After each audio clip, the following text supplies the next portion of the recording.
Hello, my name is Christina. I'm a photographer and photography educator.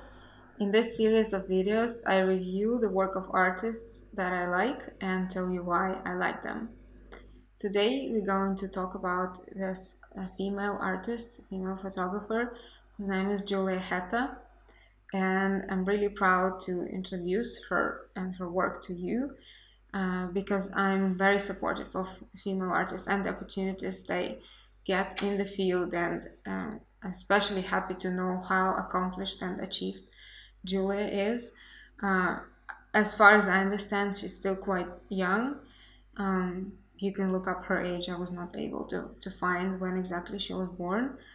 But she's definitely from a younger generation of photographers, and she's already shot for such big fashion brands as um, Lanvin, Jill Sander, Hermes, Chloe, and also for such magazines as Another, Acne Paper, Tea Magazine, Luncheon Magazine, and many others.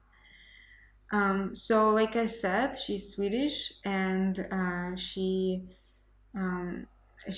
which is actually quite interesting. She went to school in Amsterdam, and I can definitely find some influences of the classic Dutch painting style in her work. And I think it's quite interesting combination of um, someone being Swedish and influenced by the Swedish minimalistic culture, and also uh, going to this Dutch art school. So she photographs, most of her work is fashion. She also does portraits of celebrities. And in this overview, I'm going to focus on the work that I especially like. Let's see the projects, for example, she did for Vogue Italia. Is really quite extraordinary, and uh, this is shot with Valentina Couture, and of course it's special. Already the designer is quite special, and it's, of course, it's going to look quite striking. But the way she directs and lights her subject is very, and everyone comments on that. People who have reviewed her work always say that is very timeless. It resembles Renaissance paintings, like I said, of the Dutch painters, Van Eyck, Vermeer, Rembrandt, but she is able to find this fine line between being still relevant and contemporary, and this timeless, and having this timeless quality in her work. I also really like how sort of quiet and still her images are. And if you've seen my other reviews, and if you've seen my work, you can probably understand why I'm drawn to the quietest and kind of like this still slices of life kind of pictures. But it's not the only component that I find attractive in her work and in other photographers' work. It's the ability to pay attention to every single detail. Is the ability to be not just a photographer, but an art director. And what I mean by that is how you are directing your scenes and your subjects within a scene, where they are placed in the composition, what is the color palette, what are the shapes. And Julia is so good at it. So this is shot for Dior magazine, and again, extraordinary designer pieces, but it's not the only element that she relies on. Is the casting. The models that are chosen for all her pictures are very, very, like, specifically chosen for their modeling abilities, but also for their features, and you know the character they are able to create for the camera. And again, this quiet but still with lots of narratives pictures, they really intrigue you as a viewer and draw you into their world. And it applies to anything that she shoots, whether it's indoors or outdoors. It's always this interesting narratives that are quite intriguing and not very clear from a first glance. And like I said, she photographs a variety of subjects. She photographs fashion, she photographs still life, she works on location, she works in studio a lot. And what I heard, or what I've seen in one of the interviews, that she actually likes, really likes working with natural light. And sometimes when you photograph indoors and when you only rely on natural light, you have to do quite long exposures. And for me, that's no, that's the indicator why her images look so soft. Why you have this, really painterly quality in the images. It's because of this natural light, very very soft light, and also this long exposure. So this is just some beautiful on location in combination with landscape series that I really like. But I also wanted to show you some other examples of her work that I also find quite timeless. And she is good at both working in color and also black and white. So, for example, in this series of images, portraits that she shot of Kate Blanchett, um, again, black and white adds to this timeless quality, but also not only the black and white, but her choice of lighting and her direction of the subject. This reminds me of early Irving Penn's work with um, actors and famous people in his studio. But not only that, and again, it's this sort of Renaissance type of lighting and poses, and that's subtle movement. And she pays so much attention to hands of her subjects. No matter what work you look at, always take a look what she does with the hands of her models and her sitters. It's so extraordinary how she controls that and how much attention she pays to such details. And this to me almost looks like this Hollywood, time, golden time portrait.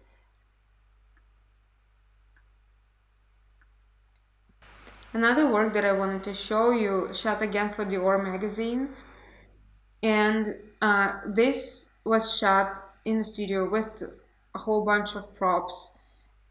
This whole set built for this shoot, and I think if you think that while you have this endless possibilities to build any sets, use any amazing props, and create or express any vision you might have, that you think it makes things much easier for you, actually it's quite the opposite. And when you have to control so many elements and make sure everything falls into right place, it takes an extra ability to be a really good art director and be a good artist, seeing your canvas and balancing all the details in your composition.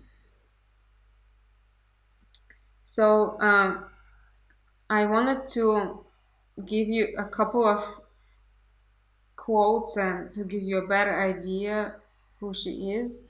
Uh, so in some of many, not so many of her interviews, she says that she's quite a romantic person who's drawn to dark and mysterious subjects, and I think you can see that in her images. There's definitely this um,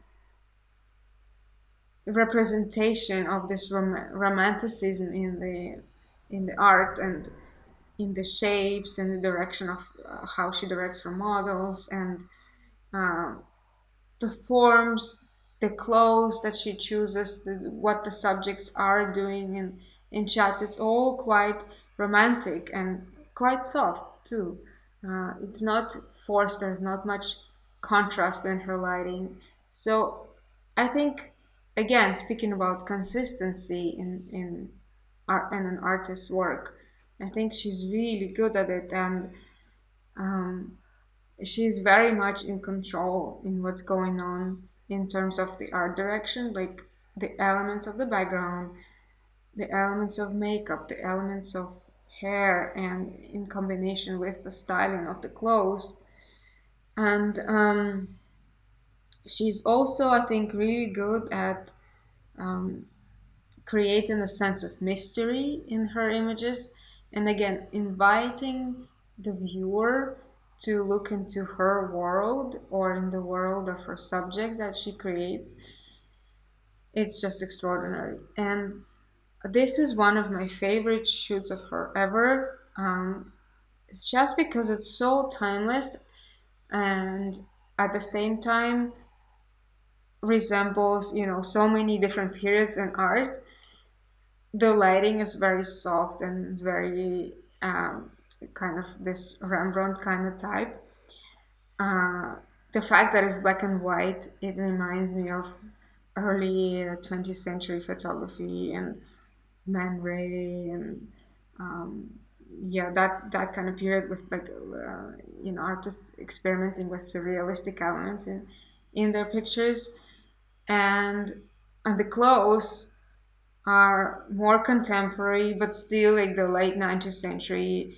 Um, Not maybe, I don't know, combination of actually different things, and the big sleeves and these classic color shapes. It's quite interesting.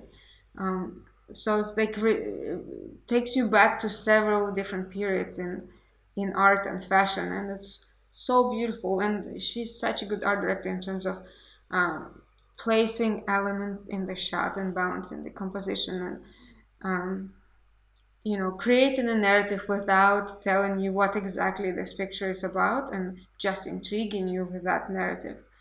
Um, and shooting both still life and portraits is also really good ability to have as a photographer, because then you can sort of apply your vision as a portrait photographer in your still life and as a still life photographer in your portraits, and that will shift your perspective a little bit and will make your work look more interesting and more special.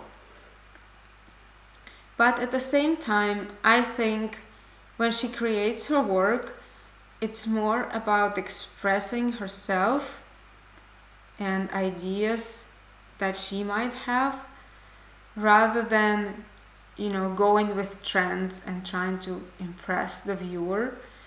I don't think she tries to follow trends, and sometimes she's able to even convince art directors and editors that she work with and place some like unexpected elements. Like, for example, I remember reading somewhere that she was able to slip into fashion campaigns, high-end brand images. She would put a pint of milk or a tin of sardines or ship's skull, and etc. So you can see this kind of like wild elements here and there, and that's, I think, what also makes her work extra attractive and extra intriguing, because you can see again her in each image, who she is as an artist, and she has a lot to tell to the world, and it's really quite impressive. So I hope you enjoyed Julia's work, and I hope you learned something new. Please go on her website and her agency's website, artandcommerce.com, and explore even more. Thank you so much for watching. If you like this video, please like and subscribe. You can follow me on my YouTube channel and on my IGTV channel, and see my other videos where I review other artists and other pictures. And if you'd like to support me, I also have an account on Patreon, so please like and subscribe, and see you next time.